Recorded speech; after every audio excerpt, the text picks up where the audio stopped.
I received a care package today from Ad Fixings Limited. One of the subscribers, David, he asked me if I would send him one of my sun corals. As you know, Dead Man's Chest had sun corals that were appearing, spawning all over the tank. So I basically managed to rescue a few of them when I was breaking down Dead Man's Chest, stuck them on a plug and I sent them to him, and he said that he would send me a care package as a thank you. He owns this company, so needless to say, I didn't expect this at all, and I'm absolutely over the moon to receive this. So thank you very much, David. Right, so opened up and it's flipping brilliant. Got this nice Stanley knife, which is always handy, and really handy especially because I'm going to be adding a wee feeder bit onto my DD screen.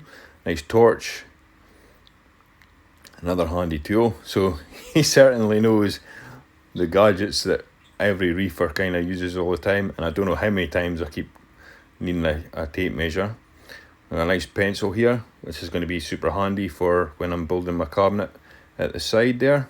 And I've got a wee frame to build to get Dead Man's Chest fitted, and the Gorilla Glue. I've used this and its stuff is awesome, absolutely awesome. So if you're needing glue, aquarium silicone, any of that type of thing, definitely check out Ad Fixings Limited.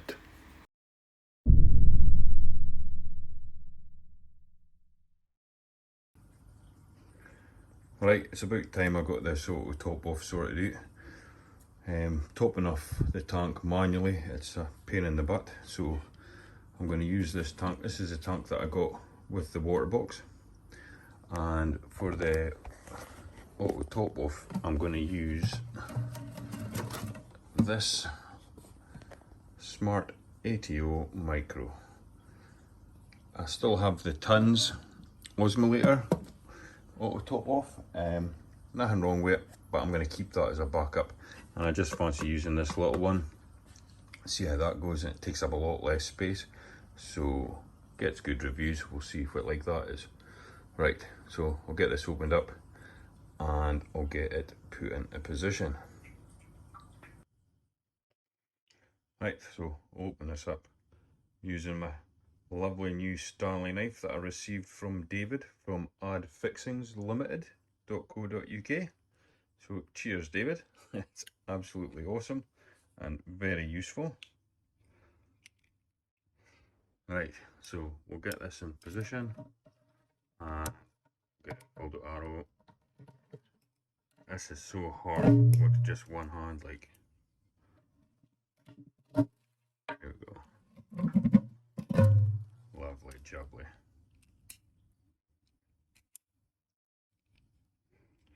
Right. I'll get this all sorted out. Quite a nice tank for the auto top off, but I'm definitely going to have to make a lid for this, so I'm pretty sure I've got an old tank in the shed that I can break up and use the glass from it just to get a lid on here.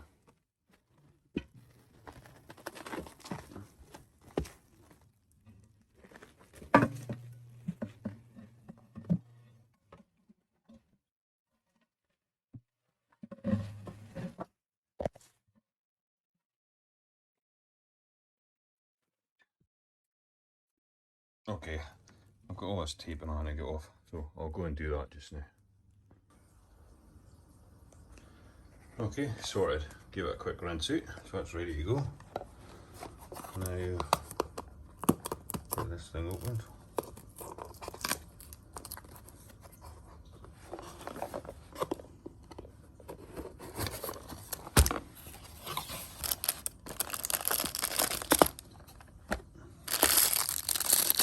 Wow, when it says micro, it's no kidding, it's tiny. Look at the size of that pump. Hoping that this will be a lot quieter than the Tunze. The Tunze is quite a loud thing, like. Okie dokie, so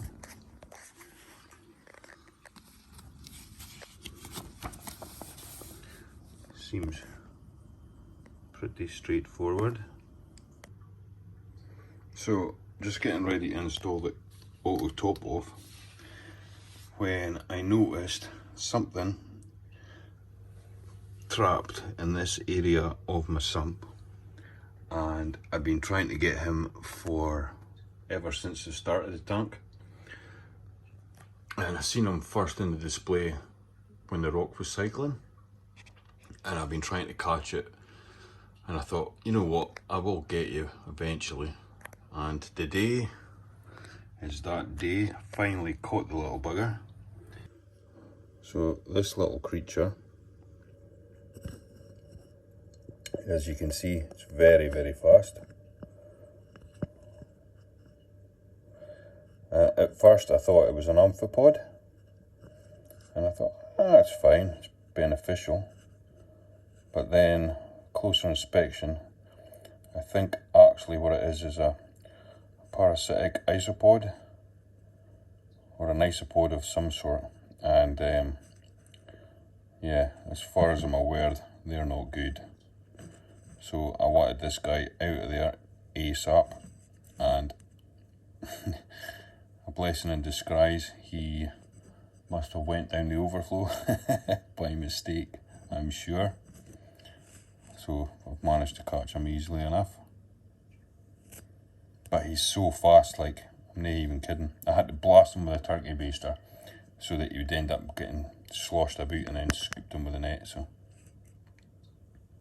yeah, but needless to say, I'm very happy that this guy's out, because I do believe that depending on the type, some of them can attach to fish. So yeah, I'm pretty sure he's not good, but either way, he's out of here. Now I can get back, focus on what I was doing. Right, so I'll just get this wired up. Oh, and while we're here, this is how I'm dozing just now. So I've just got a 1 gallon jug, and I've just got kalkwater in there, and it just drips into the tank very slowly. And that's basically enough just to keep my parameter stable for the very little coral that I've got in here.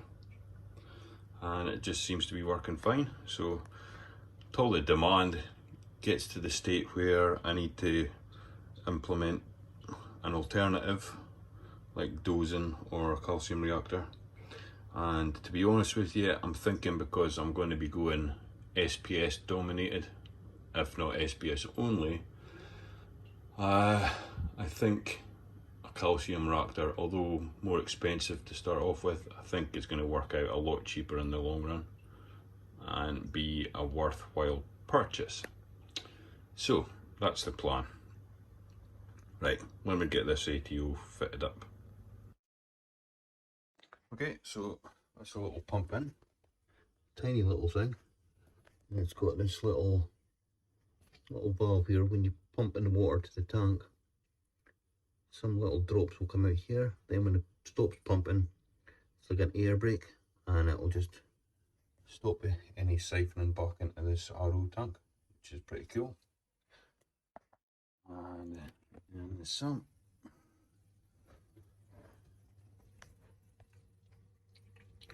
so here we have the little lens, and in the back there, if you can see behind it, there's the tube. So all I've got to do is switch it on. So got it here, got it there, and it's got an alarm. And then the blue LED says that it's on. When it's flashing, that's when it's filling up. So this was the height that the sump was running at, but my protein skimmer was kind of running wet, After looking at the instructions, it says the first thing to do is increase the water volume that it sits in, and we'll see how that goes, see if that makes any difference. So I've increased it to 8.5 inches. So if we raise this lines up to get the water, you should get the little top off kicking in. Flashing blue, so it's filling up. Like that. Perfect. I'll just push this back down because I'm at the level I'm happy with.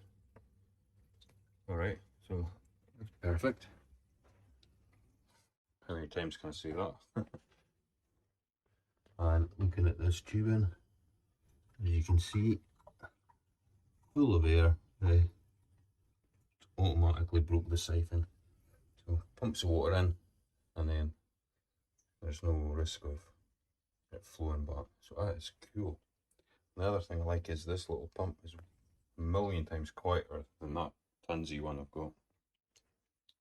That's cool. I just need to get a lid for that. That's it. All done. Nice and easy, and it only took 5 minutes to install. Brilliant. Right. Actually, I better stick the skimmer back on.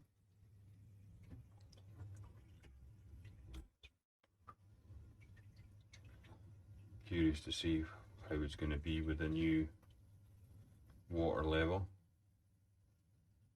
Hopefully I don't have to adjust it.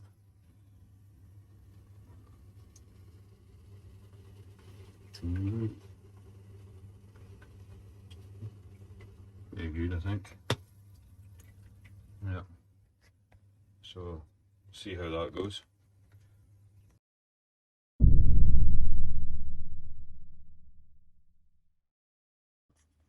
Next up on my to-do list was get this feeding portal fitted. So very easy, you just install these two halves, clip them together on your mesh. You then have a lid that you would stick on like so. Now I did find that the lid was really light, so I filled it with putty just to increase the weight of it, because my worry was that a fish could knock it off and then possibly leave the hole exposed and another fish could jump out. Highly unlikely, but still a possibility. So all I have to do now is get my Stanley knife and then just cut around the mesh, get all that removed, and that's it ready.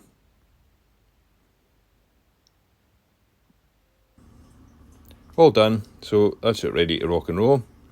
Just get this on here and then I'll put this lid back on and we're good to go. Easy feeding fish from now on. Okay, just adding a few more cleanup crews. We've got a nice little blood shrimp, one hermit, red-legged hermit, that's all they had. And we picked up a couple of Mexican turbo snails.